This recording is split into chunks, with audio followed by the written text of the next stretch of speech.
The open forum shall be allotted 45 minutes and to be facilitated by yours truly. Questions to the presenter or to the reactors may be sent through the chat box provided for in this online platform. For our Zoom participants, you may just kindly type in your questions in the chat box. And for our participants joining in our Facebook live stream, we encourage you to utilize our Google Forms to send in your questions. The link is shown on your screen, in the captions, and in the comment section of the Facebook live stream. You may mention as well with whom should you want to address your questions.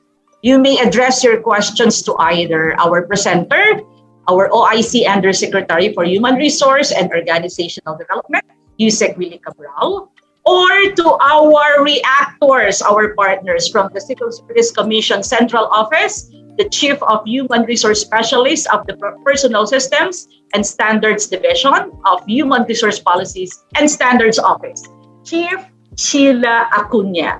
And of course, from the Department of Budget and Management, the Functional Group Head of the Organization and Systems Improvement Group, and the Information and Communications Technology Group, and the concurrent Chief of Staff of DBM, Yusek Kim Robert De Leon. And from our partner in this novel concept, the Philippine National Research Center for Teacher Quality, Director Gina Gono, and from Las Piñas National High School, our teacher representative, Master Teacher 2, Iris Zulueta. Lastly, please be informed, however, that our presenter and our panel reactors are only given a maximum of 2 minutes to answer each of the questions raised to them. So given all these points, I believe we can now officially begin our open forum. So may we have our first question? All right. I think our first question is addressed to our Yusek Cabral, Yusek Willie. Here's the question. So, how do we guarantee that teachers who are in the service for a longer period of time are given priority for promotion? Yusek? Yeah, good morning. That's a very good question. I'd like to clarify and highlight that in the earlier presentation and as we conceptualize this career progression, the priority is given to those who have already achieved and demonstrated standards and quality teaching practice. So the prioritization here does not really come in terms of how long in the years of service, but necessarily on how long it takes for you to demonstrate and achieve those standards as defined in the PPST. Thank you. Thank you so much, Yusek. Talagang excited na ang mga teachers dito, no? Gaano ba naman talaga kami ba talaga yung magiging priority dito? So yung mga paglilinaw na yun. Kaya may ikalawa pang tanong, Yusek Willie. Ang ikalawang tanong, ano po ang maliwanag na polisiya sa promotion via ERF sa mga small schools na may 2 o 3 plantilla item position lang sa department? Yusek Willie, sa iyo po ulit. Thank you very much. That is one of the reasons why we have to look into existing policies as well as our discussion with the DBM. Currently, as you know, even the number of master teachers in the elementary is dependent on the number of teachers in a particular district. And it has something to do with a certain percentage, at 10% on the total number. And in terms of the secondary, you have to work on 5 to 7 teachers for you to have a master teacher. Now, how are we going to deal with those far-flung schools so that we can assure that our teachers are staying in that school? So we are proposing and we're trying to work with the DBM to reduce that ratio at least to a 1:5 in school or 1:3 in far-flung schools, so that they don't really have to leave the school and again, be assured that they can move upward in the ladder of their teaching career. Thank you. Thank you. Palagay ko hindi kita papapaghingahin Yusek dahil napakaraming tanong talaga sa DepEd. At pwede po mag-share yung mga kasamahan natin sa panel if you would like to share some thoughts as well. So, kasi ang kasunod na tanong, Yusek Willie, sa DepEd ulit, sa atin po. So, from Miss Johnnery Bentulan, Teacher 2, ang tanong niya, sabi niya, so paano naman po kami? How can we equip ourselves to become fully developed and prepared in our career? Yun naman po ang tanong niya, Yusek. Well, on that note, the initiative of the department through Secretary and of course led by our Undersecretary Nepo Malaluan, the transformation of NEA as the training arm of our department, all of the professional development are so designed that our teachers can take on those courses so that they can move and be trained and be given that opportunity to demonstrate and learn so that they can move in the career progression. Oh, Thank you. I see. Thank you po.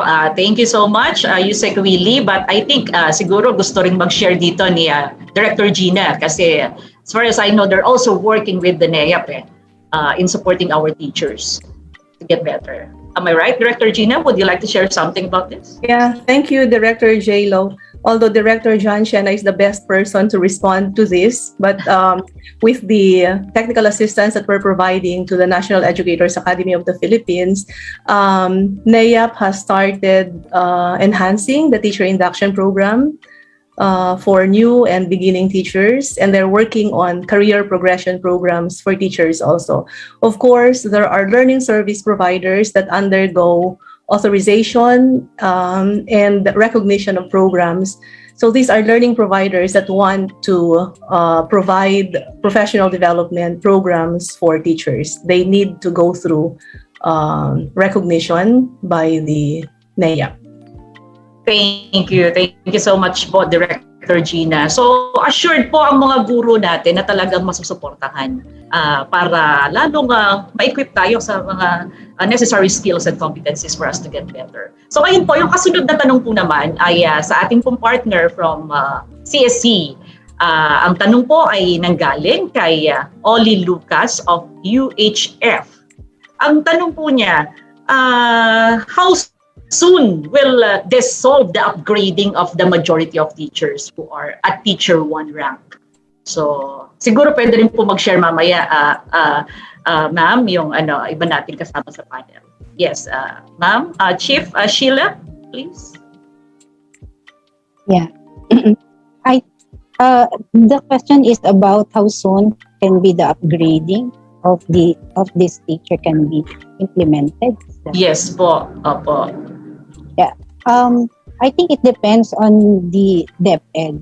If all the elements or all the parameters are already in place for the implementation, then they can already proceed. I think what's important is that the positions are already authorized by the DBM. Those are created already, and the qualification standards are approved so that we can already proceed with the filling of the position. I see. Maraming salamat po sa paglilinaw, Chief Sheila. So I think gusto siguro po itong dagdagan ni Yusek Willie. Yusek Willie, how soon po ba? Gaano po ba ito kabilis na mangyayari? Well, as a rejoinder, of course, we are still on the policy work and we're laying the grounds for an effective implementation. However, as you know, we project the phase 1 implementation for 5 years, and within that period, we can somehow provide NEA professional development. And as mentioned earlier, once these positions are already available, then we can assess whether those teachers in the rank of a big Teacher 1 can be moved at a proficiency level or career stages that is commensurate to what they will be able to achieve within the first 5 years of phase 1 implementation. Thank you po. Maraming salamat po, Yusek Willie. And I'm sure Yusek Kim, gusto rin po mag-share ni Yusek Kim dito eh. Excited din si Yusek Kim, I know. Kung kailan nga ba ito lalabas? How soon will this solve the upgrading of the majority of our teachers who are at Teacher 1 rank? Yusek Kim?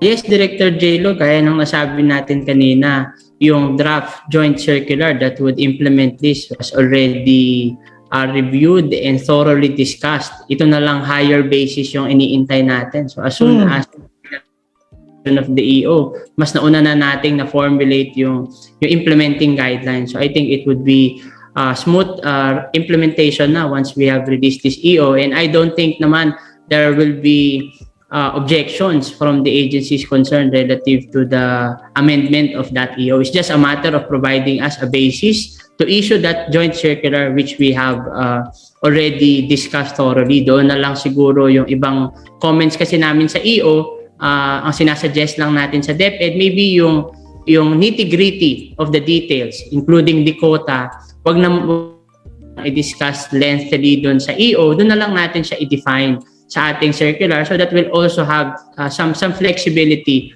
to amend or to update, depende sa needs. Sabi nga ni Yusek Willie kanina, meron tayong special consideration for hardship areas.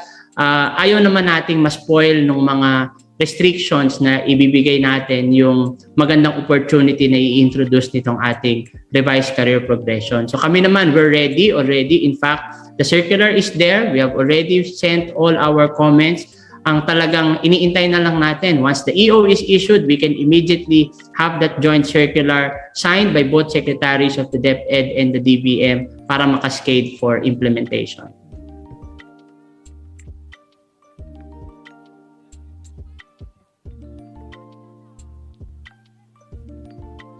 Yusek Kim, Yusek Willie, nakaka-excite po itong ating policy na ito, itong reform na ito para sa teachers. So ngayon, ang mga teachers po, Yusek Willie, may tanong uli, okay, para sa inyo po.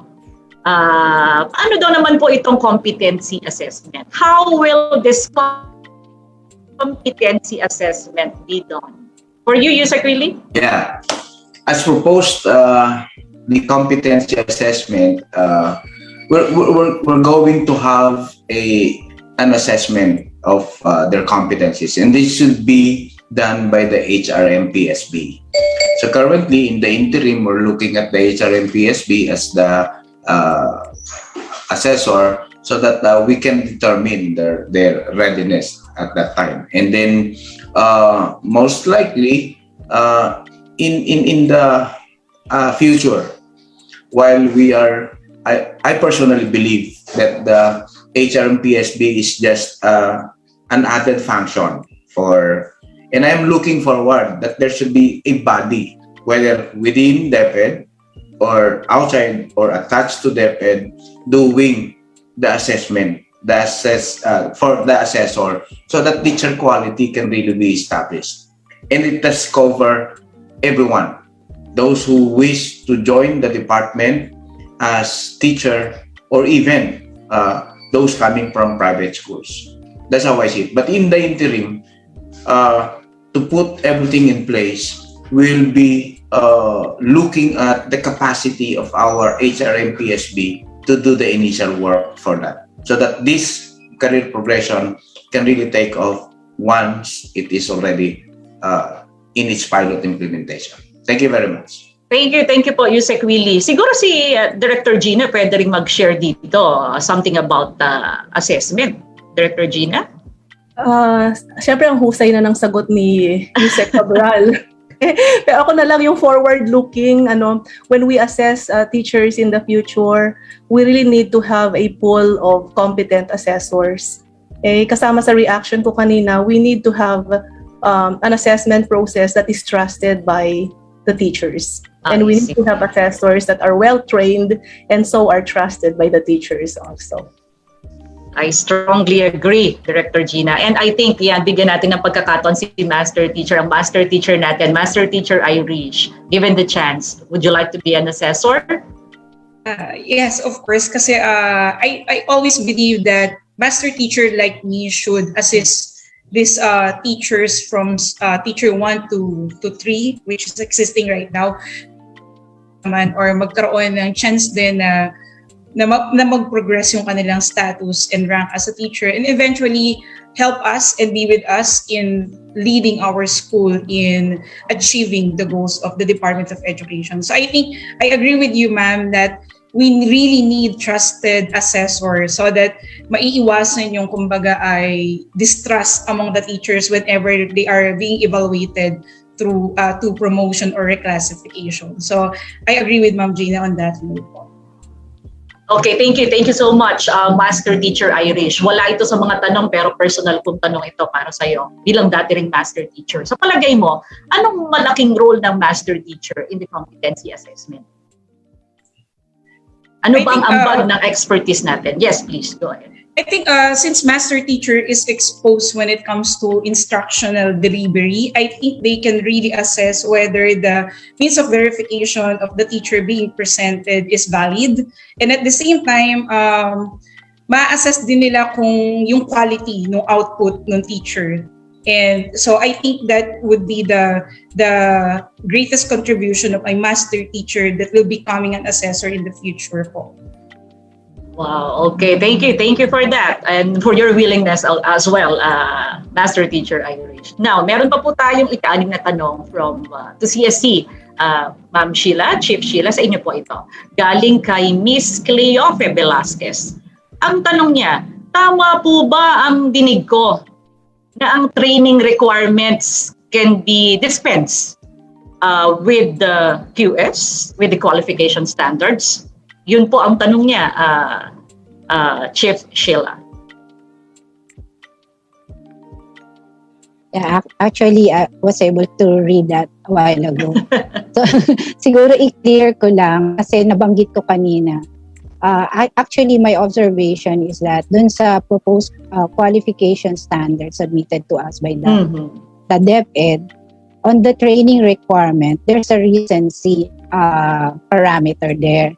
Na yung training requirements, meron siyang dapat taken within the last 3 years or taken within the last 5 years.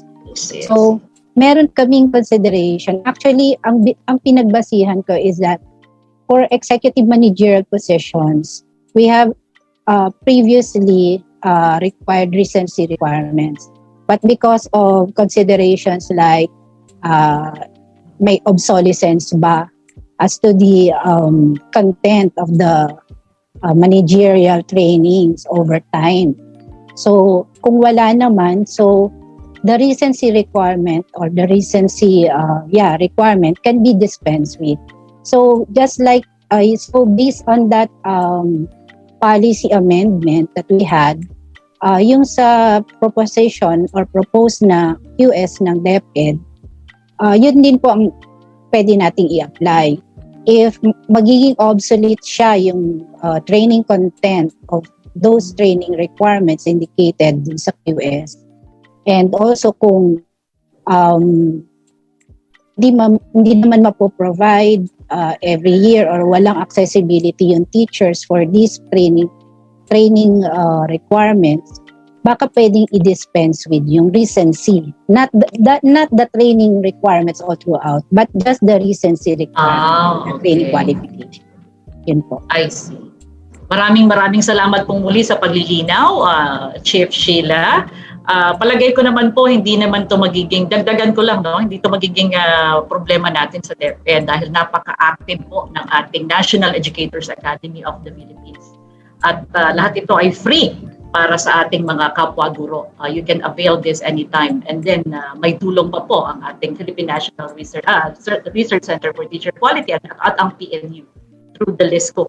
Okay? So, I think the recency will not be a problem. Okay? Pero, magkaganon pa man, meron pong sagot dyan si Ma'am Sheila kanina. Right? Alright, so, tumungo na po tayo sa kasunod na tanong. At ito pong tanong na ito ay Yusek Willie para sa inyo po uli.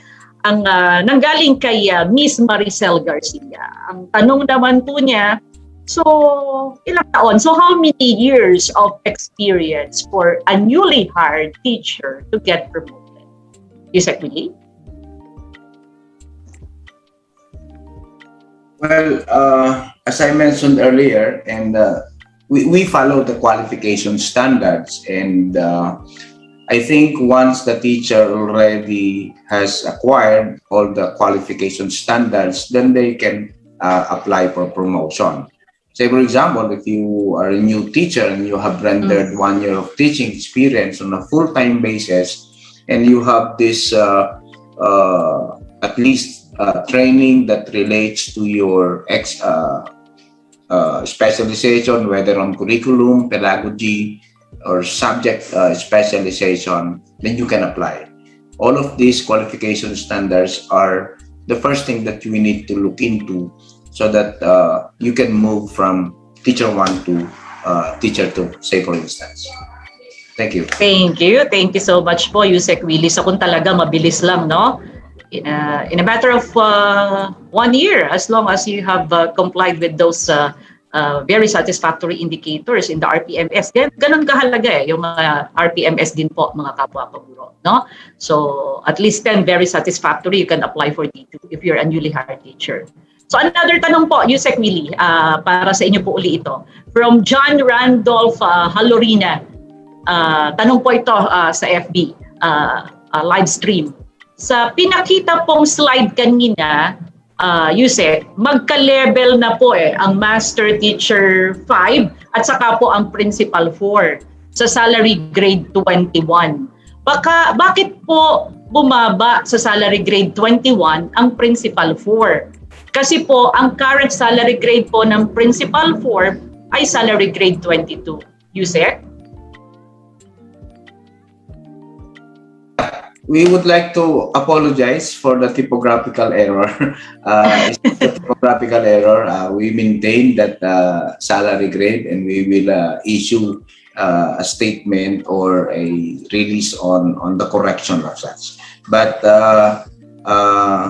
maintain that, meaning to say they are at par with each other, so that we maintain the same salary grade across positions, whether in the career or in the school administration. Thank you. Yes, salamat po Yusek sa paglilinaw.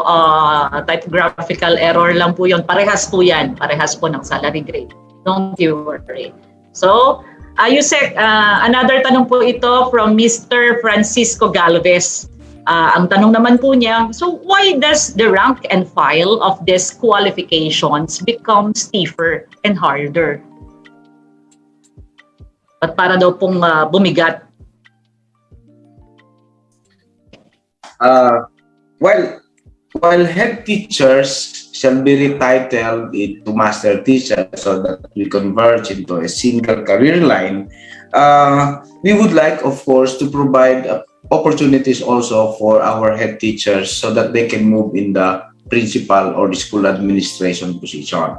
But it does not necessarily being considered as of course, to put them in such a situation which is very difficult to achieve that, because again, we say that there will be opportunities for them to achieve those competencies through professional development. And at the same time, we would like them also to work on instructional and leadership roles, to take on those roles, so that when they opt to stay in the teaching career or in the school administration, still they can demonstrate what are expected of them as a school leader or as a master teacher. Thank you. Thank you. Maraming salamat po, Yusek. Siguro tanongin ko rin lang po si teacher natin, si Master Teacher Irish. Sa palagay mo, mahirap ba ito, Master Teacher Irish? Base sa presentation ni Yusek Willie kanina? Yung progression po, I think kasi ang tanong daw parang mas mahirap daw ngayon yung qualifications. What is it? On my position on that, ma'am, I think hindi naman, because in PPST the indicators are very clear, and we're in fact in our school when PPST was nung lumabas po yan at saka yung bagong mga RPMS tool, I think mas marami po yung mga teachers na nagiging outstanding teachers.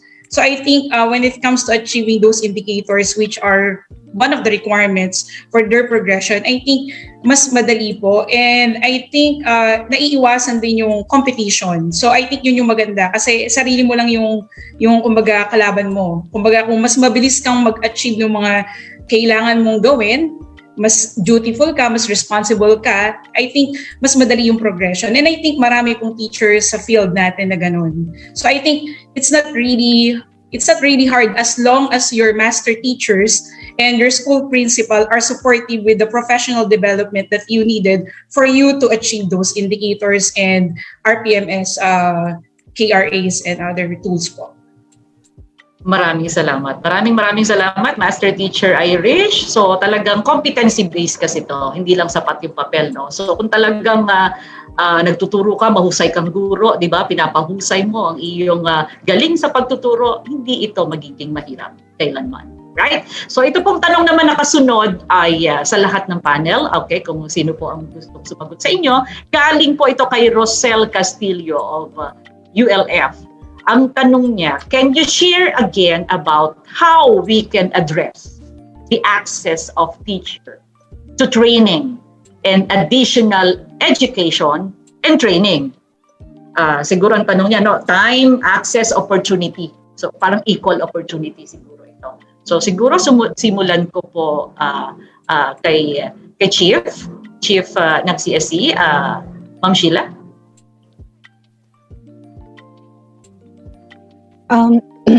Yes, actually, nabanggit kanina ni Yuse Cabral dun sa kanyang presentation, if I'm not mistaken, that professional development can be planned by the teacher as long as yun nga po they are yung mga qualifications like the opportunities for training, for education, having a higher education attainment can be provided by the and also professional development. It's always parang it's a kailangan parang contract yan with your supervisor. So dapat parang meron kayong may pag-uusap kayo regarding dun sa professional development mo kasi it's not only you that should be involved in, it should also be yung supervisor mo, especially the immediate supervisor. Tama po. I agree with you, ma'am. So yung parang merong yung development plan, yes, may agreement, no? So hindi magte-training ka lang dahil gusto mong mag-training na hindi naman connected sa pag-improve mo, no? Yes. So not for the sake of attendance. It's really connected to your performance and of course your professional development. Okay? Tanungin ko po naman siguro pagdating sa opportunity sa budget. Yusek Kim, baka gusto mong magbigay ng kaunti pong reaction dito.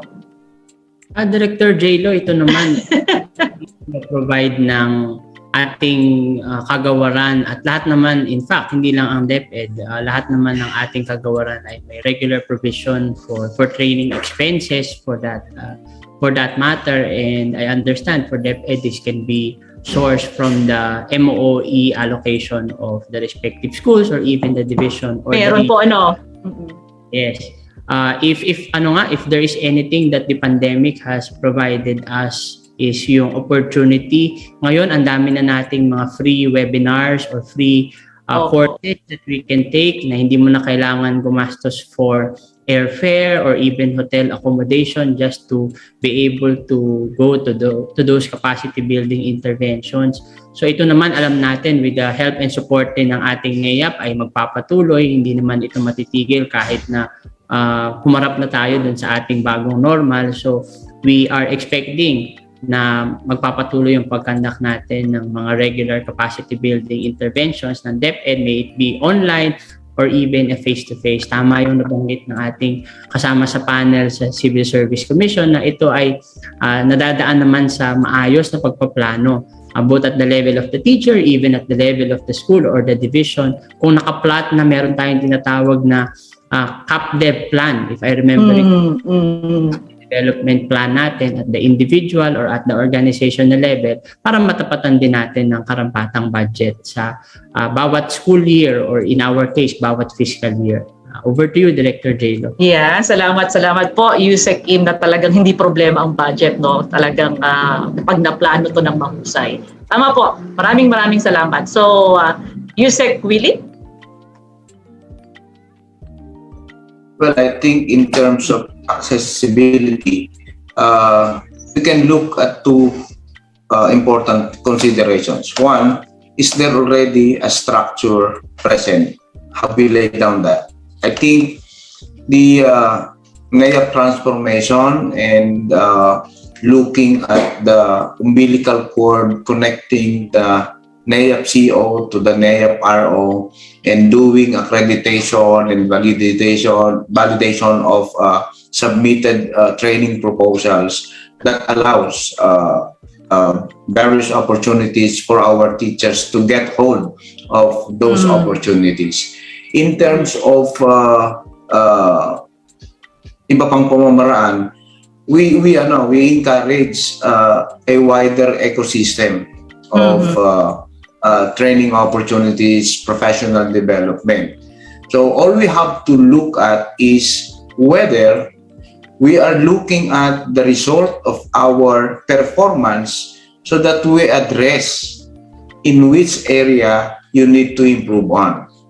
Yeah. And whether all of those training initiatives that you are looking forward to are actually connected or aligned with the standards that you wish to achieve so that you can move in the career stage as well.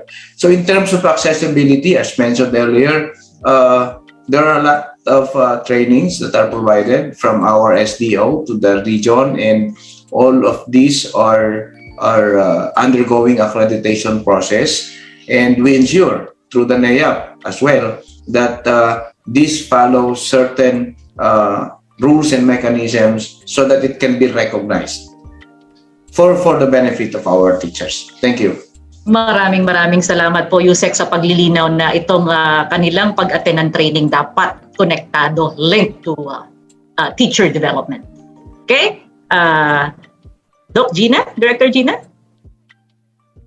In addition to what Yusek really said, in terms of NAIAP transformation, one of the goals really access to teachers to a wide range of professional development programs and courses offered by NAIAP and also by other learning service providers.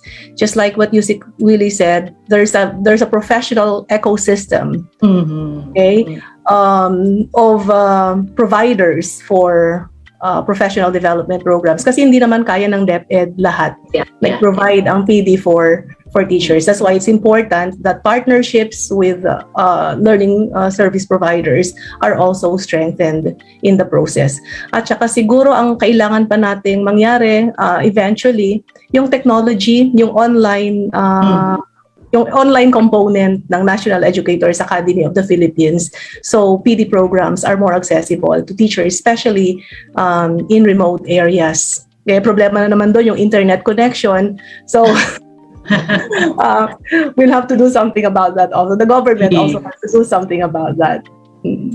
It's really a whole country approach, pero base sa mga sagot nyo, talagang yung suporta na andoon eh. Okay? So tanungin natin yung ating kasamahan sa field to validate all this. Okay? Teacher, Master Teacher Irish, please, your comment.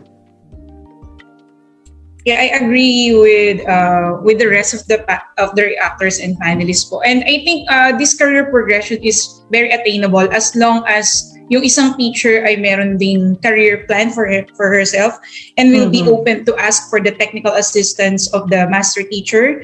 And i-voice out nyo rin sa mga master teacher nyo at saka yung nagde-develop ng mga professional development trainings within the school kung ano talaga yung needs nyo. And I think meron naman tayong mga basis for that, like self-assessment test. So I think it also helped the school and the division in determining what appropriate trainings yung kailangan talaga ng mga teachers nila, especially in this time of pandemic and online classes na nangyayari or distance learning. So I think yung teacher, if you will really make plan as the assistants of the rest of the teachers in the school, including your master teacher, I think if you have that kind of atmosphere in the school, you're very supportive with each other, I think all of us will progress and will achieve a higher rank and better salary, which I think lahat naman tayo, yun po yung gustong mangyari. At nakakatuwa yung Department of Education na patunay ito na may plano sa atin ang DepEd na maganda. So we really have to also show our dedication and commitment in pursuit of excellence in our vocation po. So yun po yung sa akin. Wow, thank you so much. Napakaganda ng tanong na ito. Okay, na lahat kayo nakapagbigay po ng napakahusay na mga kasagutan para mas malinawan at ang ating mga kapwa guro dito sa ating reform na ito on career progression. May kasunod pa po tayo yung tanong, Yusek Willie, para po sa inyo po ulit ito from Markley Sarmiento. Ang tanong niya, just want to ask you, Sec, what will happen to head teachers who are designated as school heads? What will be the policy related to this? Thank you po. Yusek Willie? Okay. So, as presented earlier, we would like to align, and as you see, they are being retitled into master teachers. So as a head teacher, when you are retitled to a master teacher, you still have to take on the task of a head teacher, but you should be having at least in the transitory period, you have to take at least 3 teaching loads so that you can still provide instructional supervision to others. So we have to look at that. Pero dun sa mga hindi naman mga department heads o di kaya ay school head designate, they should be taking 5 teaching load and 1 teaching load for instructional supervision. So in general, kailangan there must be a time spent for teaching and a time spent for instructional supervision. That's how we see it in the transitory mechanisms of the implementation. Thank you.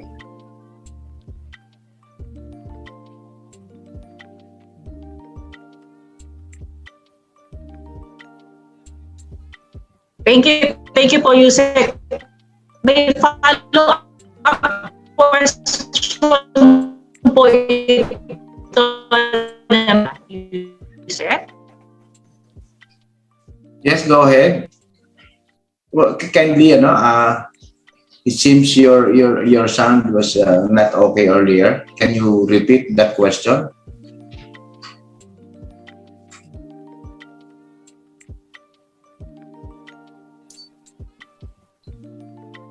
Sa FB live, ang tanong niya, what will happen naman po, Yusek, to those head teachers after a long time who will be asked to teach again after so many years? Yusek? Yeah, as I mentioned, those who are head teachers, apparently I need to clarify this because head teachers are also instructional leaders. And I, for one, was a classroom teacher, and I became a head teacher.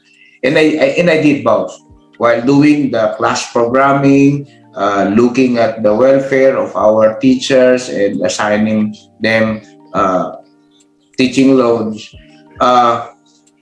My option now in the career progression would be, in the long run, I can stay as master teacher and move up to master teacher 5, or move to the school administration career, because we still believe that head teacher can have or will have that potential to really move into the school administration track.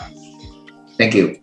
Thank you. Thank you so much po, Yusek. So, dagdagan ko rin lang po siguro, Yusek, no? So, kailangan din siguro din nating suportahan ng mga head teachers natin kung medyo natagalan silang hindi na nagtuturo. Kaya narito po ang NEAP. So, para makapagturo po tayo muli. Kasi part po ng ating performance assessment ay obserbahan natin ang ating mga kapwa guro. So, technically, we cannot give what we do not have. So, we need to really go back to the classroom and teach, and then para mas ma-master po natin itong ating pinasok na bokasyon, ang pagtuturo.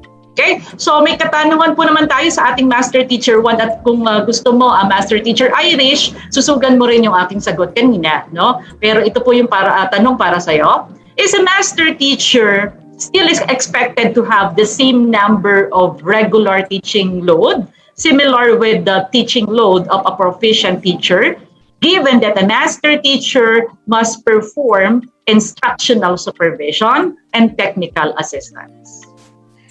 Well, at present, we're following that guidelines that we should still have that required number of teaching load. But at the same time, of course, may mga instances din na, of course, importante na hindi ko naman sinabing babad, but exposed tayo sa classroom, because in that way, mas maiintindihan natin on kung ano yung needs ng estudyante at saka ng mga teacher. And at the same time, we can give a more appropriate technical assistance and we can make plans for our teachers. Ang feeling lang kasi minsan ng mga teacher, ng mga master teacher usually is mabigat yung load kasi may supervision. But of course, kung masusunod po siguro yung 1:5 na ratio talaga, I think mas lesser yung burden. Kasi may mga school na hindi ganun kadami yun din yung master teacher. At because of that instances, masyadong burdensome sa mga master teacher na kung 10 teacher yung hawak mo at i-observe mo, tapos may 6 classes ka pa, masyadong mabigat. But definitely, if the ratio of master teacher and ratio of master teacher to secondary school teacher will be followed, I think it will be lighter for the master teacher. And since I think that's my position about that issues po. Thank you so much for that answer. I think Yusek Willie, gusto mo pong dagdagan ng sagot ng ating master teacher? I guess regarding workload po ito. Yeah. Kinlaro natin kanina na mas maganda na meron pa rin na assignment sa pagtuturo. Mas maganda kung alam natin ano ba ang pedagogy, ano ba ang mga nilalaman ng mga itinuturo, paano ito ginagawa in the act, para mas madali mong maintindihan as a school head ang tunay na rigors ng school operation on a daily basis. And when it comes to teaching load, meron din po tayong nakaamba na proposal for that. Pinag-aaralan natin na mas mabuti so that makita natin paano ba mas magiging responsive ang ating kagawaran at ang ating mga eskwelahan sa pagsasaayos ng pang-araw-araw na operation ng mga eskwelahan. Thank you. Thank you so much po, Yusek, sa karagdagan pong paglilinaw. Ito po naman ang ating kasunod na tanong. Hindi po niya sinabi kung kanino niya ito i-address, but anyone from the panel can answer this. This is about the quantum leap. How many salary grades can a teacher be reclassified? So I mean the quantum leap from Kenneth Hernandez. Tanong niya via live, FB Live stream. Sino po ang pwedeng sumagot sa ating panel? Pag quantum leap, siguro si Yusek Kim. Yusek Kim, o you mind po sharing something about it? Director J-Lo? Yes po, Yusek Willie. Kung tama yung dinig ko, the essence of the question is, ilan ba yung po pwedeng ma-reclass in the reclassification of position, hanggang saan ba? And you mentioned about quantum leap because in the quantum leap, I can be corrected by our CSC counterpart. Na this has something to do with 3 salary grade, more than 3 salary grade.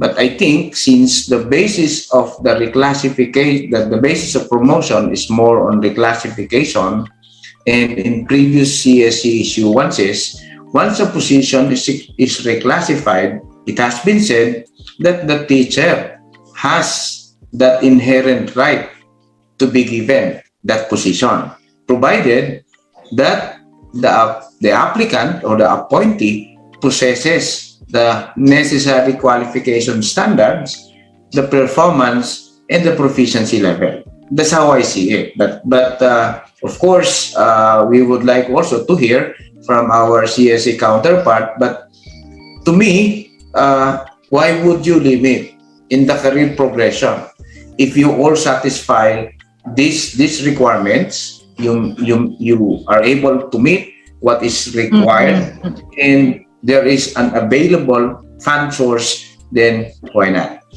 Thank you. Yeah, I agree. Salamat po Yusek sa paglilinaw na yan. So, as long as you meet the QS, di ba? And you pass the evaluative assessment, so why not? But let us validate that from our friend from CSC. Chief Sheila, please. Yes, ma'am. I agree with what Yusek Cabral mentioned, that actually, pag nabanggit nga po talaga quantum leap, they are referring to the 3 salary grade limitation and promotion.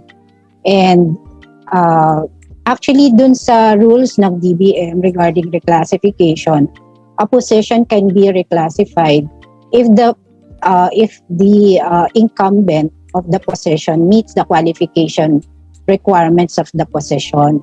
So yun po yung, I think we have to align dun sa aming rules, because dun sa rules naman ng CSC, it says that approval of the reclassification, appointment for reclassification is ministerial on the part of the CSC.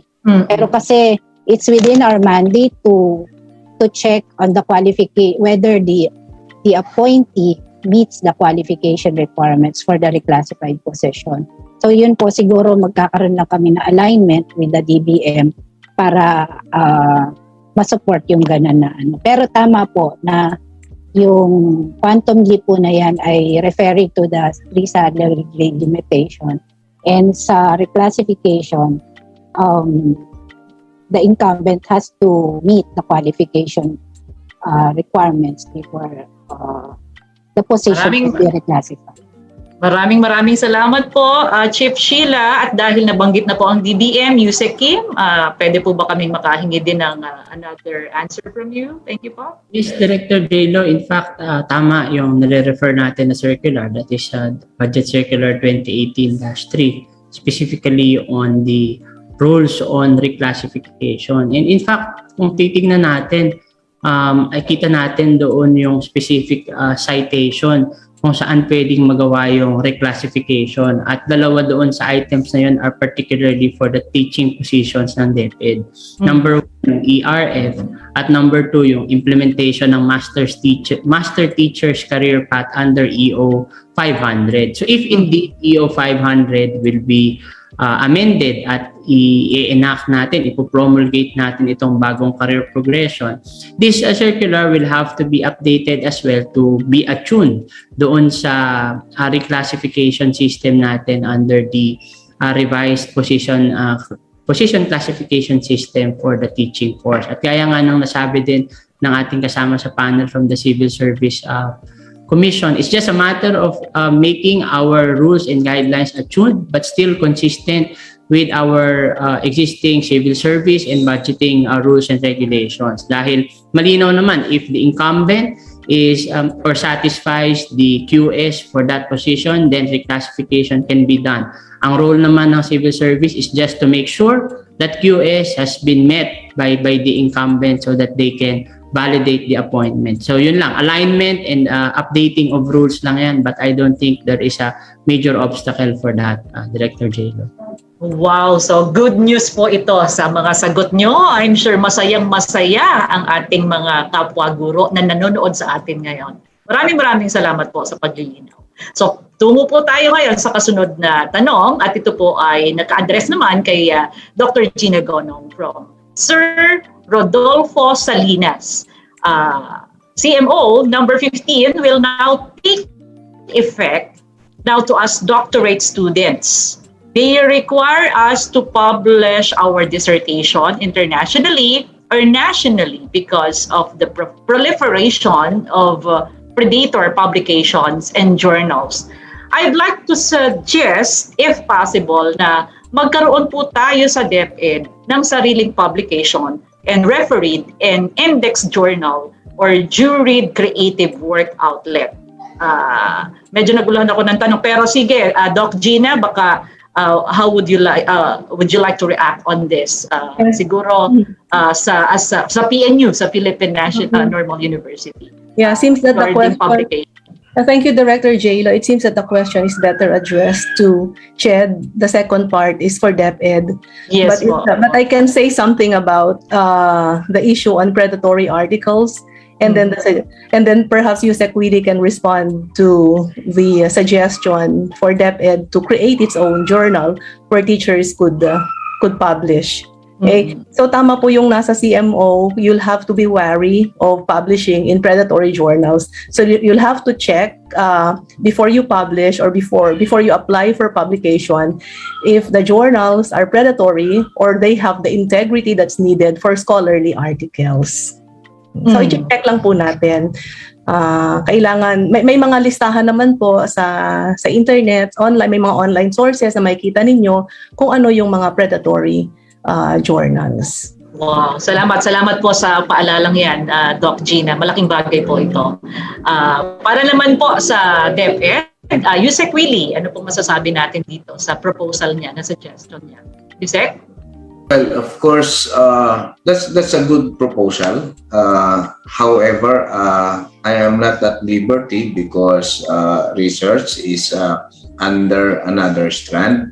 But I can work with that. In fact, what I have in mind is really the blockchain digital credentials for teachers as well, and we can really veer away from other platforms that require so much paperwork. But as to publication, that can also be part of that initiative, so that everything is accessible online. And but as to the publication with respect to researchers, I think I have to consult with the planning service and discuss with them how we can possibly do it well. Thank you.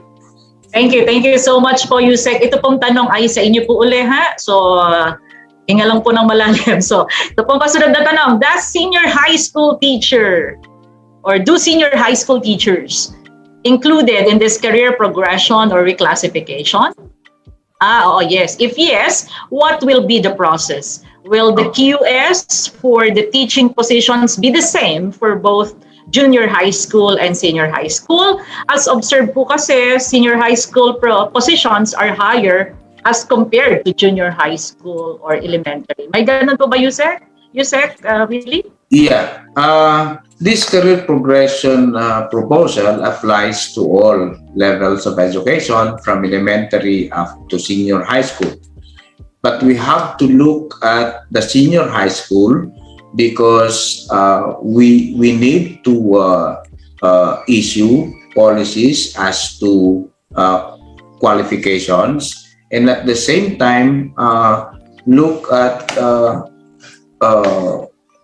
some other areas, particularly because of the specialization. But generally, this career progression applies to everyone in the department, whether you are from the elementary and the up to senior high school. But we will be issuing and we will be looking into alignment as well as to the position and the qualification standards in the senior high school. Yeah, and tama po. That's part of the work that we need to do. Thank you. Thank you so much po, Yusek. So in other words, talagang para sa lahat po ito, no? To capture all. Kinder teacher ka, senior high school teacher ka, ALS teacher ka, IPED teacher ka, regardless of your learning area, this is applicable for you. Okay? So walang mas mataas, walang mas mababa. Alright? So, kasunod pong tanong, nasa ika-16 na tanong na po tayo.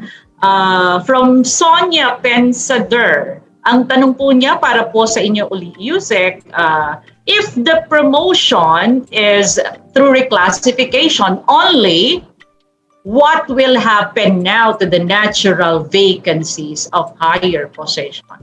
Yusek Willie? Okay.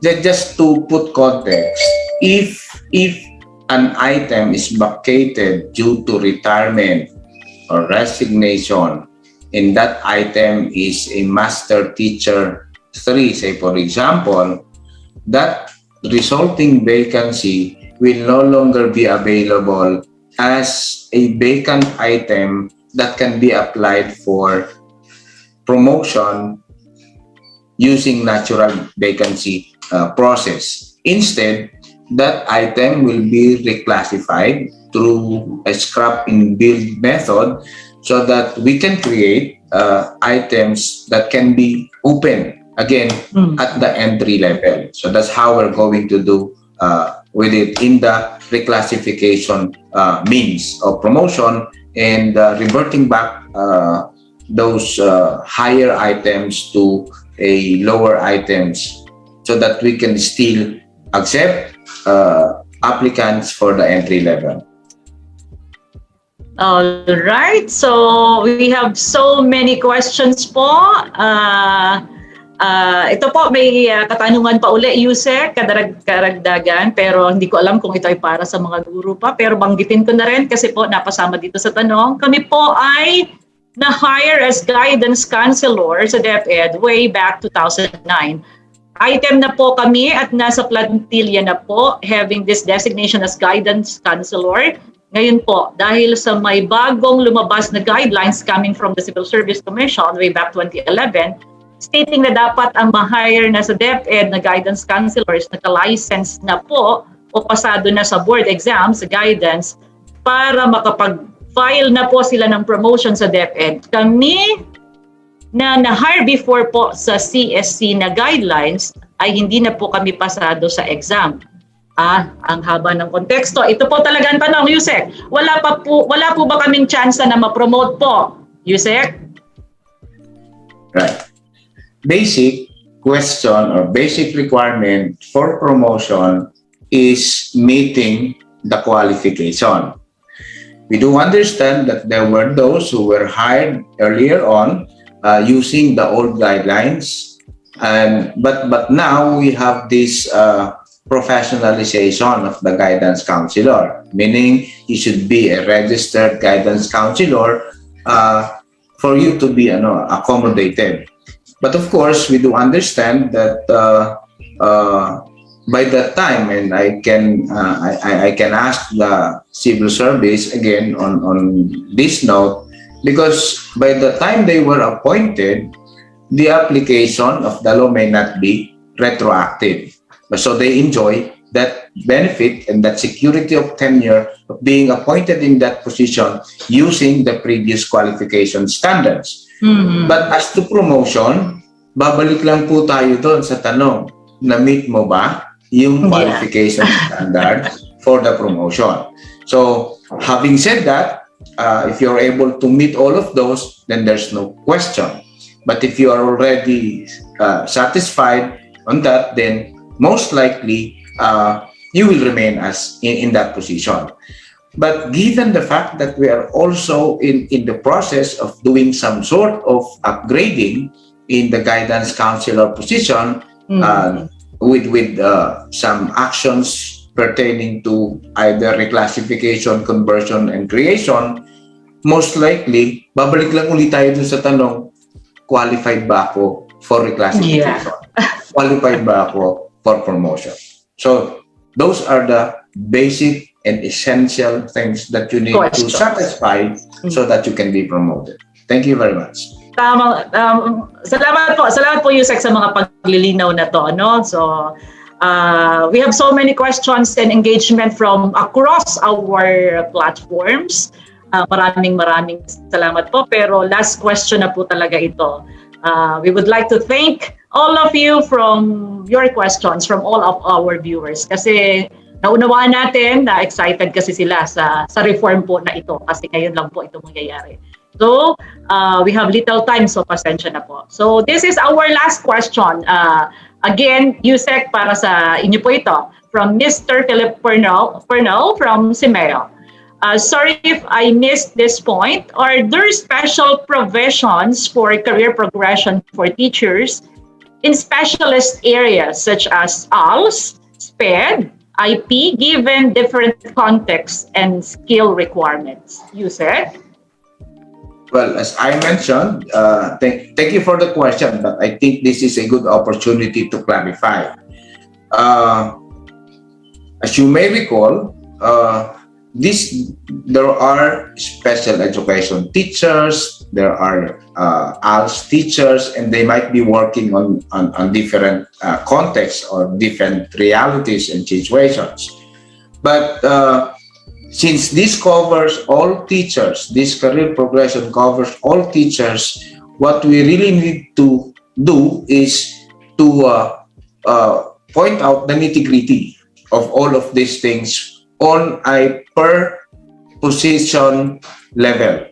And the department order on the reclassification policy will address all those concerns. And that should be tied up with the merit and selection plan and all of the hiring guidelines that will be issued. So as to that question, whether there will be considerations for that in once the executive order and the joint circular are issued, then everything will be organized and will be released, noting all of these things that have to do with different unique positions in the department and all, as well as those qualifications and job descriptions and the likes. Thank you. Thank you. Thank you so much po, Yusek. So that's it. So do we have any last words from our panel? Simulan po uli natin kay Yusek Willie, sa inyo na po dahil sa inyo tayo nagtapos. Any last words? Wag naman last words. Pwede bang sorry po. Just to end this open forum. Well, nagpapasalamat ako dun sa mga nakinig, sa lahat ng mga nakibahagi sa ating usapan ngayong umaga. Ito pong career progression ay matagal nang naumpisahan, panahon pa ni Yusek Jess Mateo. At ito po ay matibay na sinupuntahan ng ating EXICOM sa pangunguna na Secretary Liling Briones. At ako po, nung panahon yon ay isa pang superintendent, I think, or assistant regional director when we were working on this. So, nakakapagpasaya na itong ating pag-uusap ngayon ay hindi pa naman totoong nalalayo sa National Teachers Day. At ito po isang bahagi ng pagpupunyagi ng kagawaran na matugunan yung pangangailangan ng ating mga guro sa mga paral. So maraming salamat sa inyong pakikibahagi kay Yusek Kim, kay Ma'am Sheila, kay Director Gina, kay sa ating Master Teacher Ma'am Iris Sulueta. Sa lahat po virtually are watching and join in this virtual room. Maraming salamat at in behalf of the BHROD, kay Director Rachel, kay Director J-Lo, sa mga hepe po ng mga divisions, kay Ses, kay Chanda. Maraming salamat sa inyong lahat. Ito po ay bunga ng inyong pagsusumikap para sa ating mga guro. Thank you very much. Maraming salamat po, Yusek Willie. At syempre sa kapartner natin dito sa konsepto na ito, ang RCTQ, Director Gina. Message po. Lagi lang po kaming sumusuporta sa Department of Education sa lahat ng mga policies that are supportive of teachers. So we wish you all the best in crafting and then eventually implementing the policies that are good for teachers. Sa lahat ng teachers po, Happy Teachers Day. Salamat po. Thank you. Maraming salamat po sa suporta. At syempre, ang lahat ng to hindi mangyayari pag wala ang ating partner from CSC at DBM. Sige, unahin na po natin si Ma'am Sheila. Ma'am Sheila? Yes, at this point, I'd like to take this opportunity to thank the DepEd for inviting us to this forum para makapag-share din ng insights. And as always, as your strategic partner in various HR programs and projects, will always be supportive of the initiatives of the DepEd. The CSC will always be supportive through our office. Thank you po. Maraming po salamat sa assurance na yan, Ma'am Sheila. And of course, Yusek Kim, ang inyo pong all-out support talagang. Your message po? Yes, Director J-Lo, of course, we thank DepEd for yet another opportunity to collaborate with you for the benefit of our teachers and of course, ultimately, our learners. We reassure and commit, of course, at any time, basta po ang DepEd ang magpatawag, we are available. And of course, lalong-lalo na kung yan ay under the leadership of the outstanding Regional Scout Commissioner of the National Capital Region, Undersecretary Willie Cabral. And we again greet our teachers, Happy World Teachers Day. And isa pa sa pinagdiriwang natin ngayon that is very close to our heart ni RD Willie. Binabati rin po natin lahat ng mga teachers ng Happy Scouting Month Day. Happy Scouting Month sa ating lahat dahil ngayon pong buwan ng October ay Scouting Month at ang pinakamalaki pong partner din ng Boy Scouts of the Philippines bilang mga scout leaders ay ang ating mga kaguruan na nasa ilalim ng DepEd. So Happy World Teachers Day and Happy Scouting Month to everyone. Maraming salamat po, Yusek Kim. Siyempre, at inihuli ko talagang sadya ang ating representative from our teachers. So sa mga narinig mong ito, ano po ang pwede mong maging mensahe, Master Teacher Irish? First of all, I would like to thank the Department of Education for initiating this reform. And I think this is the best gift for the teachers this Teachers Month. And if this will be implemented in 2022, I think mas magiging motivated yung mga teacher. And ito ay isa ring patunay that the Department of Education really is hearing or listening to our voice. And yun po and I think yun din naman yung hinahanap ng mga teachers, yung inclusion namin when it comes to the development and development of policy. And I am glad that I am here today. So, and to the teachers, let's welcome this new reform. And ito po ay para sa atin. So when we are asking for something or for progression, dapat ready rin tayo na i-uplift or i-improve yung ating mga craft para mag-contribute din tayo sa ating agency at sa betterment ng ating bayan at lalong-lalo na ng ating mga mag-aaral. Dahil yun naman po talaga yung sentro dapat ng ating pagtuturo at bukasyon bilang guro. So maraming salamat po Department of Education and adya lang mga teachers. Happy Teachers Day. Wow, thank you so much. Nakakalungkot po at katapusan na nitong ating open forum. But thank you so much to our distinguished panel for this very lively and informative forum discussion. For additional questions and comments, please click the link on the description to input. This will be taken note by our team from the BHROD. So with that, sa ayaw man po namin sa hindi, our forum now is officially closed. Thank you very much for the panel, to the panel for this very robust discussion.